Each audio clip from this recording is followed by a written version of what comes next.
Tapped Out Nation, what is going on? Welcome to a very special Tapped Out Wrestling podcast. I have with me MIW Zone, Pro Wrestling Battleground Zone, Stonehenge Joseph Wayne. Stonehenge, how are you, man? Doing all right. How you doing? Not too bad. Thanks for coming on the show. How'd you do this weekend? I know that you may have been out and about. Yeah. I don't know what the heat was. It was really, really hot, damn near 100. Went out there against Genuine Article, Chris Jordan. Yeah. We've had beef for a long time. I got over him the first time. Second time, he beat me. So this was kind of like a rubber match. Allegedly, I may have attacked his groin area. I was just going for a kick to the gut. You know what I mean? Not trying to cheat and break rules, but you know, bad things happen sometimes. You just got to win, baby, right? What's that? Yeah. I got another W in the column, so you know that winner's purse. I'm drinking heavy. You know, nothing but the top of the line stuff right now. Got that winner's bonus, steaks on the grill. Absolutely, man. Good times on the reg. Shrimp without the ramen noodles. My kids are getting it. Tell Tapped Out Nation a little bit about yourself and kind of how you got started getting into wrestling. As far as getting into it as a kid, my main thing is how I remember it. I think it was on ESPN or something like that, so it could have been Global. It could have been AWA. And I'd been familiar with boxing before. I thought Rocky Balboa was like my guy before Hulk Hogan, basically. So when I saw wrestling, I thought it was like boxing, like in that it's, you know, is what it is. And it blew my goddamn mind. You know, I was always a true believer. But even as a kid, I liked the bad guys and the good guys. I liked everybody. As long as I liked your character, your personality, or I thought you were entertaining and stuff like that. And it just stuck with me forever, you know, Attitude Era, you know, it was a good time for that, being a teenager and stuff like that, the whole telling everybody to suck it and that kind of thing. I'm totally into that. Yeah, it just stuck with me forever. I did call Eddie Sharkey's School of Wrestling at the age of 12 or 13, and they said I was too young to wrestle at that point, and that hit me pretty hard. Yeah, and I remember still wanting that later in life. I mean, I was living in Mankato, and that's like 80 miles away from all that. Sure. And it was something I always wanted, but like by the time I was old enough to actually get into that, I was like too busy being a douchebag and, you know, throwing my life away and stuff. So I probably would. It's probably good that it took as long as it did for me to even begin training and all that. Just like knowing how I was back then, I honestly think if I would have got into it, I would have probably been like hard into that deathmatch shit or something like that. Just because there was like a brief period in my life where I thought that was, you know, I still like it's like a guilty pleasure, I guess, every now and then. Are you talking about like hardcore wrestling then, is what you're referring to right now? Yeah, that like Cactus Jack. I saw him as a really like relatable person for me because they'd show the stuff of him in school, and you know, he's not, you know, the cool kid in school or anything like that, or you know, you get treated however, you know, just he overcame that kind of, you know, being somebody that you would look at. And I mean, granted, for me, I don't think I ever really had that problem as far as people looking at me. They're always like, oh, you're a big boy, yeah, or whatever. But no, just like I don't know, I forgot where I was going with that. But yeah, Cactus Jack was a big deal, so that was like an inspiration for me, and I thought that was cool. It's the whole Rocky, it's not how hard you can get, how hard you hit, it's how hard you can get hit and get back up or whatever. So, like, I've always been a fan of motherfuckers that bump their ass off and can take an ass whooping and get back up and give it right back to you. So that's the kind of shit that I'm into as far as wrestling goes. But I think, I think coming in, I at a little bit of a mature age and stuff like that.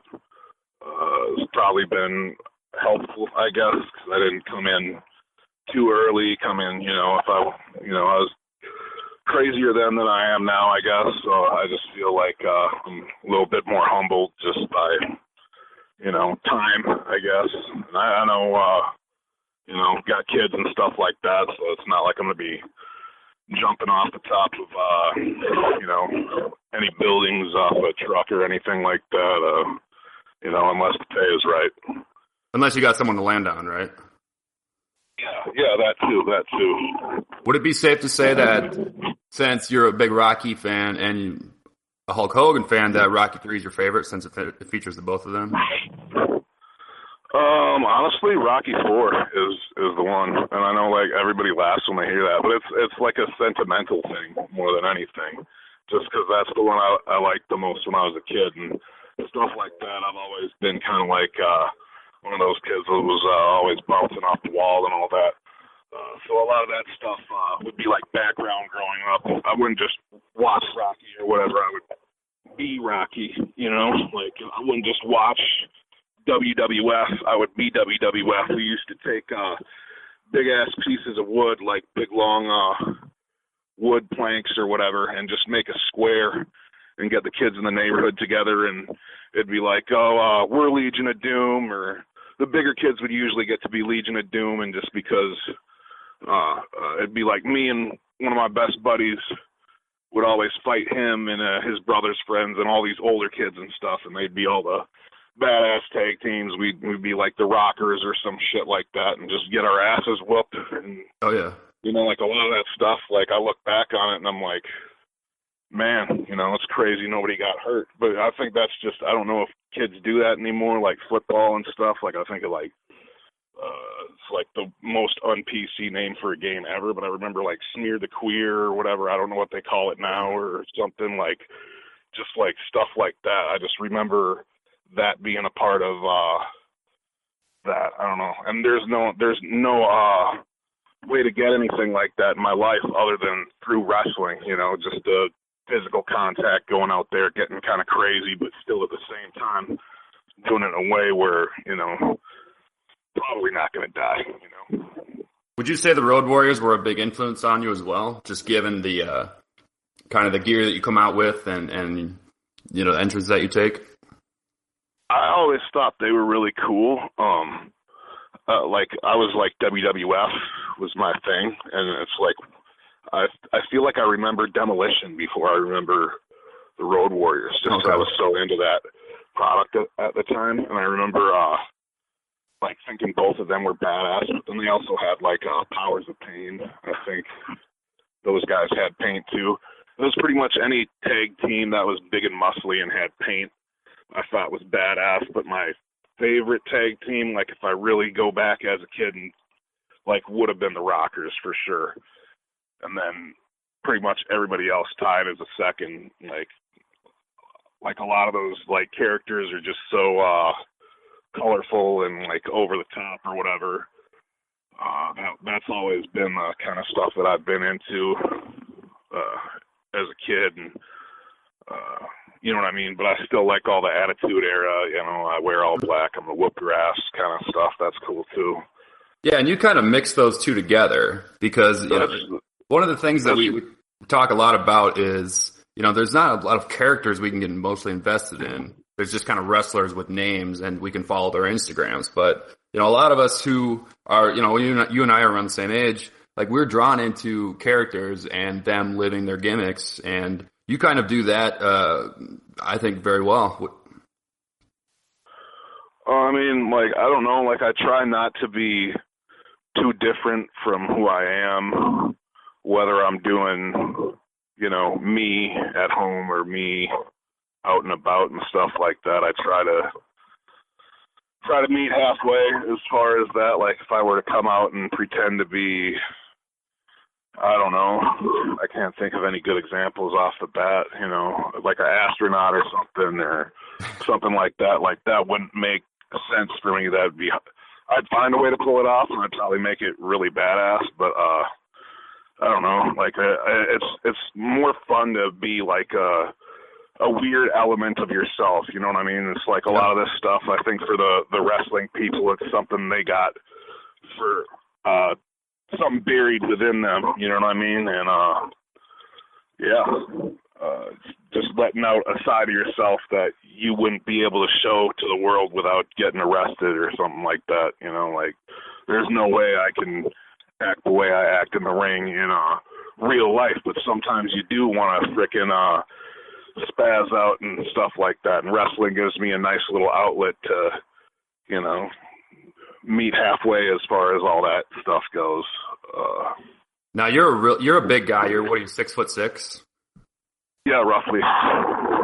Now, what was your background when it came to, did you play sports growing up? Obviously being a big guy, I'm sure you were coveted by, football teams and things like that. Like, what was the kind of led into it? Here and there, you know what I mean? Like, I never stuck with any particular sport for like a really long time, and I don't know, like I really liked baseball and stuff. I liked cracking them out there, but I didn't like the whole left field, right field thing. Like that took me like a really embarrassing amount of time to figure that out. You know, luckily I haven't had that problem so much nowadays. But I'm trying to think. Basketball probably would have been my overall favorite. I like just standing by the hoop. That was pretty much. I don't think that's a real position, but that's just what I remember the coach telling me to do, because I just stand there and catch my own rebounds until I eventually got it in. But I don't know, like I did real wrestling and stuff like that here and there. I did it once in kindergarten, but I still had the idea that wrestling was not just what that is. So I did swing at somebody, and then that was the end of my shoot wrestling career till about 6th grade. And then with that, you know what I mean, like 12 or 13 or whatever is like a weird time, I think, to just start in sport related stuff, like with those kids who have been doing the whole time. So with the wrestling stuff, I signed up still thinking in the back of my mind that, you know, this will and I think it does help people who have that background to come into pro wrestling with a amateur wrestling background. But I just not being able to, like, I remember I didn't do good at wrestling because the whole you either fight or you freeze up or like run like a, you know, whatever. I'd get nervous and then I'd freeze up and I'd lose. But there were times where I could go goddamn beast mode. And like one time I remember taking down the coach and then popping up and, you know what I mean, doing my like little victory lap celebration or whatever. And they're all like, yeah, you know, it feels good to win or whatever, but you can't do that at the actual meets and stuff like that. And I don't know, man. It's like, I get it, but I don't get it. I think some of the sports stuff, there's just like not a lot of there's not any room for individuality. You know what I mean? Like that's what's cool about wrestling is that if you're not the most athletically inclined or whatever, they can still find a slot for you if you can talk and make money with your mouth or definitely whatever, you know.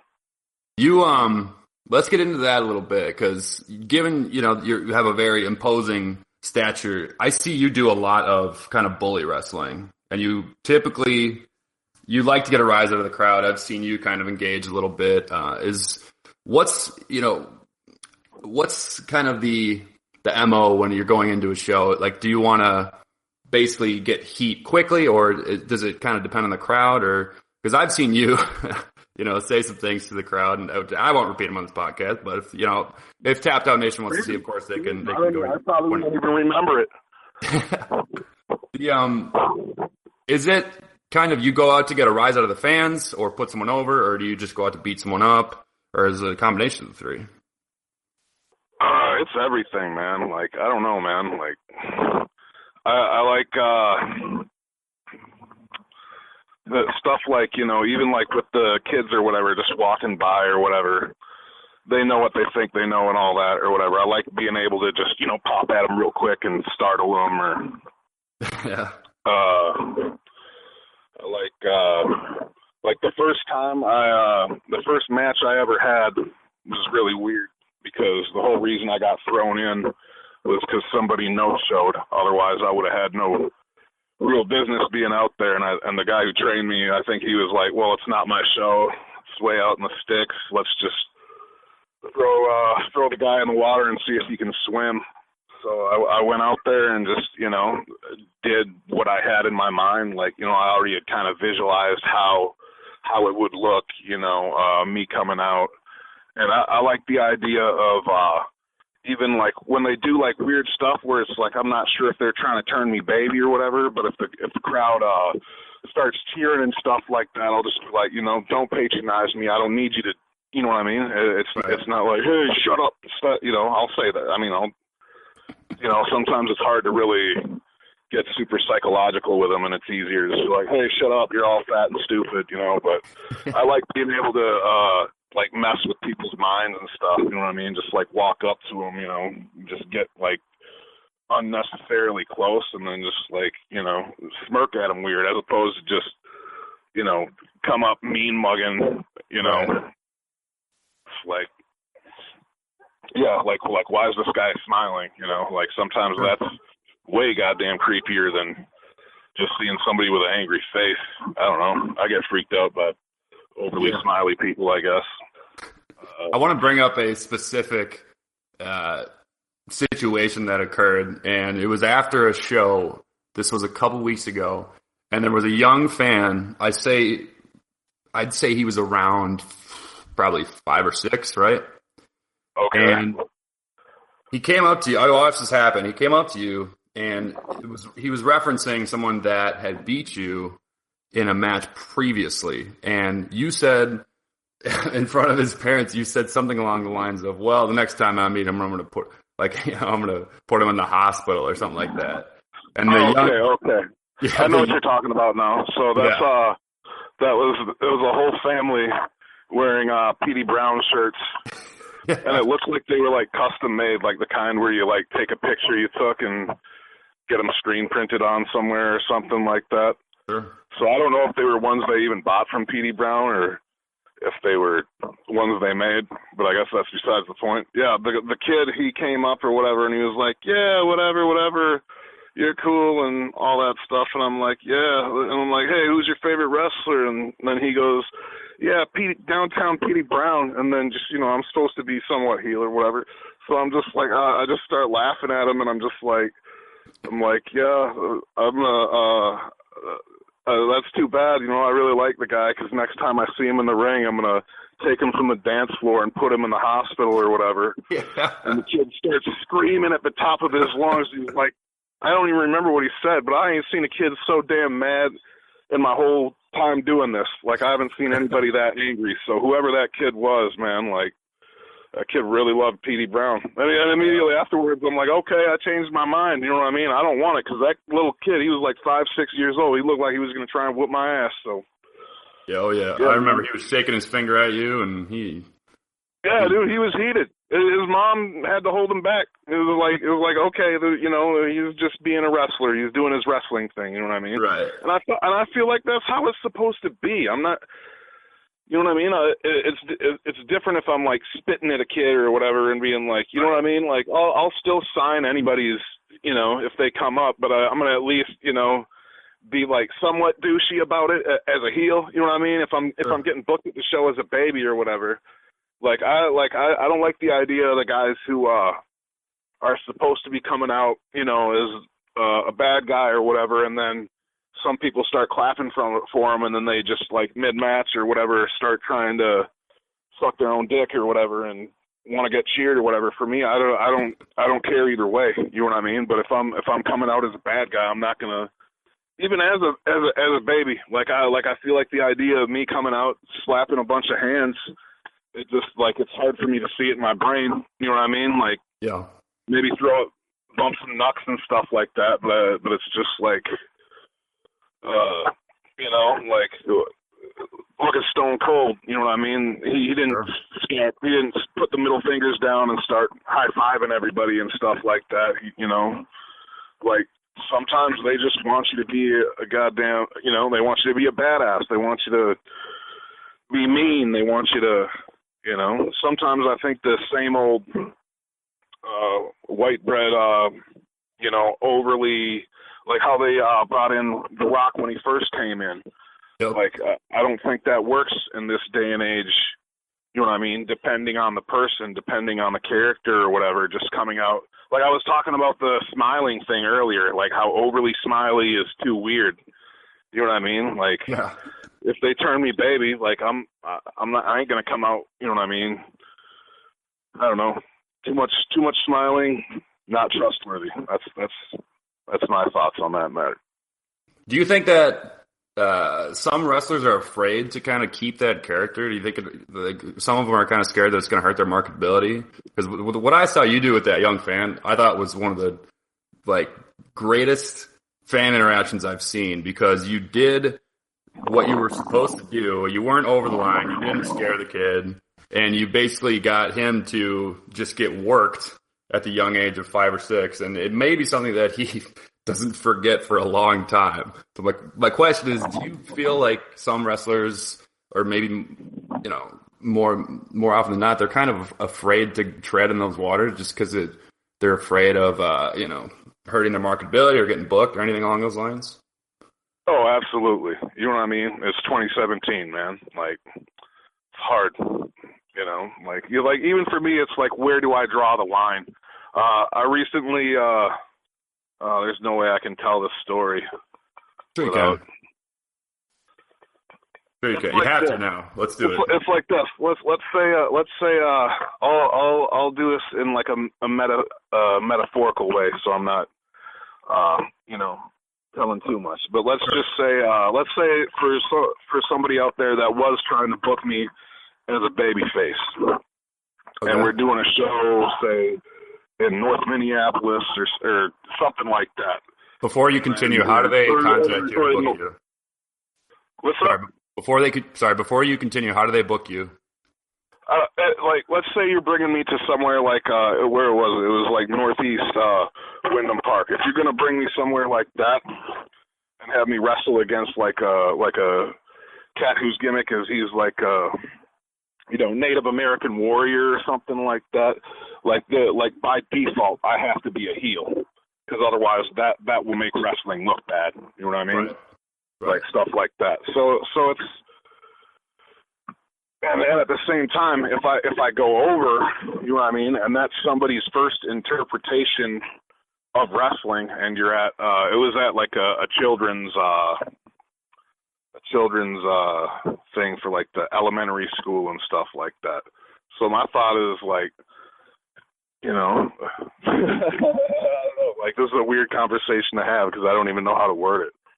But I think it just comes down to like, you got to be careful with context of things in general. Like a lot of people are like, well, we need to get rid of certain isms or whatever and phobias and stuff in wrestling, and I'm like, yes, but are you going to tell me that from now on all of the heels are going to come out and be like, I don't care what country you're from, I don't care what you believe in, I have, you know what I mean? Like, like let's say, Roddy Piper, Jimmy Snuka, welcome to the Piper's Pit. You see this coconut? I'm going to open this coconut right now. We're going to eat this coconut together. We're going to eat this pineapple together. You know what I mean? Like I feel like like what that segment was is like one of the most memorable things now that ever happened in wrestling. But if you tried to do that now, it would be so hard to do without a backlash of people, you know what I mean, being enraged whether or not they were entitled to have those feelings. And that's what fueled the business, I think, to begin with. I like watching like old ass stuff, you know what I mean? Like stuff like, I'm sure there's people in like nursing homes that I could probably have like a convo about, see Bobo Brazil versus Killer Carl Cox or something like that. Like, you know what I mean? Like they were still putting the strap on you know, people who weren't white dudes and shit, like back in the day. I saw a poster of the NWA champions from like the 1920s or 30s, and I'm trying to think of who the women's champion was back then. It was whoever their main the NWA Women's Champ? Yes, the NWA Women's Champion. I didn't think it would go this direction. But yeah, and it was her on top, and then it was Fez on the bottom on this poster of these NWA champions. And I was looking at that, and I'm like, I don't even think at the time they even recognized it. It was June. I feel like the first name was June. I can't remember what her last name was. But I just thought that was really cool, and I've always felt like wrestling was cool because it's been like something where, you know, even if everybody's like a stereotypical version of themselves, it was funny because when Terry was telling me about coming in, he was like, yeah, they might put some overalls on you and make you a country boy, might put you in a leather thing, make you a biker or whatever. It's like whatever first things comes to mind that you would see from looking at that person is usually where they go with the character. You know what I mean? So it's like hard for wrestling to overcome that or whatever if that's something that wants to. But for me, it's like I want to have heels that I can actually hate. You know what I mean? Like if Darth Vader is like, I really want to choke this bitch, but I can't because she's a woman. You know what I mean? Like stuff like that. Like I want my heels to be fucking hateable fucking people, and I feel like you know, I try to bring that to the table, and sometimes I sit there and I'm like, you know, how do I do it? And people talk about heat versus cheap heat and all that kind of stuff or whatever. And it's like, would Roddy Piper be considered, would everything he ever said and did be considered cheap heat, you know, nowadays? Like, I don't know. So, I mean, it's hard for me. It's like sometimes I just like, I don't know. That was a very good Piper impression, I gotta say, too. I think not caring goes a long way. I think for a lot of guys, it's like they overthink that kind of shit, and it stops them from doing anything. There's like kind of like a little weird chilling effect with that. And I like Japanese wrestling, and I like all that stuff too, or whatever, where it's like it's not necessarily face versus heel. It's just two different styles of two different fighters. But if that's what I fucking wanted, I just watch MMA. You know what I mean? Like across the board. Like I don't know. I like wrestling to have people that you want to love, people that you want to fucking hate. Like that's where it's at for me. Do you prefer to work singles, or because you work typically work? I've seen you work tag team as the Black Plague. Yep. I'm loving that right now. Heavy Metal Lore. So, which do you prefer? Yeah. Do you prefer to tag with him, or do you prefer to do more singles in general? Working with Heavy Metal Lore has been a lot of fun because there's like a weird halfway point. Like he's a little bit more. Stone Cold, not like the wrestler Stone Cold, but more just, I don't know, like that kind of intimidating, like Diesel never had to yell or whatever, you know what I mean? Like the big guys back in the day that would just kind of stand and look imposing or whatever. Like he didn't really start yelling more or doing any of that until recently. And I've been, you know, screaming and stuff, and I've had to tone that down because I'll blow myself coming out yelling at everybody. But so we kind of meet halfway on that, and then just like working with him as a tag team, like there's times where it just feels like it's its own thing. You know what I mean? Like there's a certain feeling I get when I go out there and it's me on the solo doing the Stonehenge thing. But when I go out with Heavy Metal Lore for the Black Plague thing, it's like a little like Voltron action. You know what I mean? We're forming a new entity by combining, and I'm looking forward to see what kind of damage we can do. Absolutely. The question I got for you is, do you have a favorite opponent out there right now? Do you have a rival? Not really. You know what I mean? Like I like wrestling everybody that I work against, and you know, but I can't think of anybody off the bat that I'm like, that's the guy alone. You know what I mean? I like working with Jordan. I like Chris Jordan. I like working with Scott Story. I like working with, you know, it doesn't even have to be like some of these new cats. I really like working with Tomahawk Kid. Yep. I have a blast with them. Cal Creed, Airwolf. Like a lot of these new kids, I have a lot of fun with too. You know, I've had some. Yeah, I'm sure I'm forgetting some names and stuff, but like in general, I can't think of anybody that sticks out where it's like, oh, I hate having to work with that fucker. I like working with Big Mitch. You know what I mean? Just because it's cool to have another big guy. Heavy Metal Lore, I've worked against him as well. It's fun to have some of those big guy fights where you can just, you know, beat each other up and not have to worry about, you know, I don't know how to describe it, I guess. How do you like working Cody Rice? I like it. It's always a learning experience. He's helped me get better, just kind of, you know what I mean, like tough love kind of shit, and I genuinely appreciate it, because sometimes that's what you need, you know. Sometimes you need a little kick in the ass, and that's, you know, been another thing about all this is that I've had people along the way that were willing to do that for me, and I knew that if they didn't care, they would just, you know, they wouldn't give a shit. They wouldn't take the time to fucking give you any criticism or any advice or anything like that. You know what I mean? So yeah, it's been great. You know what I mean? Like so far as I can tell, you know what I mean? Back there, we got a pretty solid bunch of dudes at all the locker rooms I've been in. You've been all over the Midwest. You've been down to Iowa. You've been, you know, pretty much across the Midwest, worked a lot of places. What is the end goal for Stonehenge? What's this all building to? Where do you see yourself ending up?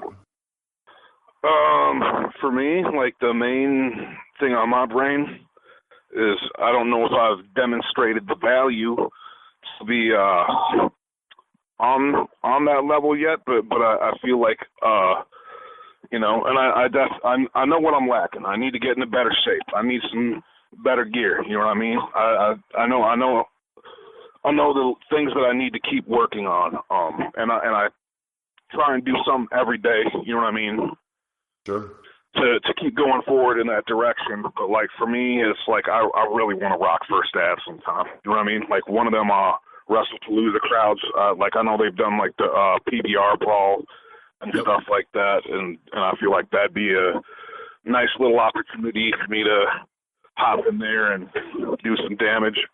I mean, because that's one of the places for me where it started, because I remember going there back when they could still fit chairs in there. You know what I mean? Now they don't even have chairs by the ringside. Ain't no room for them. But I remember, like, back before all that stuff, like, I'd be drunk off my ass, just yelling all kinds of messed up shit to everybody. Like Horace the Psychopath was, like, one of the main ones where I was like, you know what I mean? You see somebody as a star regardless of what level they're wrestling at. You know what I mean? Like, just because I see somebody on an indie show, I don't think, oh, they're an indie guy. You know what I mean? If you're a star, you're a star. If you're on WWE TV and, you know what I mean, you're blowing people's minds and shit, you're a star. You know what I mean? Just because you're not on a televised level. There's plenty of people, you know what I mean? I can turn a 3-hour Raw into a 45-minute Raw. Sure. Or even less, you know what I mean, very easily. And there's a lot of these shows that, you know, I work on or even go see, you know what I mean, even the places that aren't booking me that I'll just go check out, you know what I mean, like, this is more up my alley as far as what wrestling is the kind of stuff we have going around here in the Minnesota scene. And I think the people that enjoy the television product would also enjoy this, and I think the people that don't enjoy the television product might enjoy it even more. Definitely. So for all the wrestling promoters listening out there, the people with brands, how do they get a hold of you? How do they book you, Stonehenge? On Facebook, I got Stonehenge Joseph Wayne as my, like this page deal. Okay. And I think you can get there from facebook.com/the-Stonehenge. And then, like, I have, like, a semi-personal page. I mean, it's not really personal. I don't wind up posting, you know what I mean? It's if I ever wanted to turn it into a personal page, but it just winds up being me sharing whatever I post on the other page. But as far as, like, a real person friend page, just look up Joseph Wayne. Are you on Twitter as well? I am on Twitter as well, at Stonehenge86, twitter.com/Stonehenge86. I try and put funny stuff on there. More like, I feel like that one's a little bit more personal than any of the other accounts or anything like that.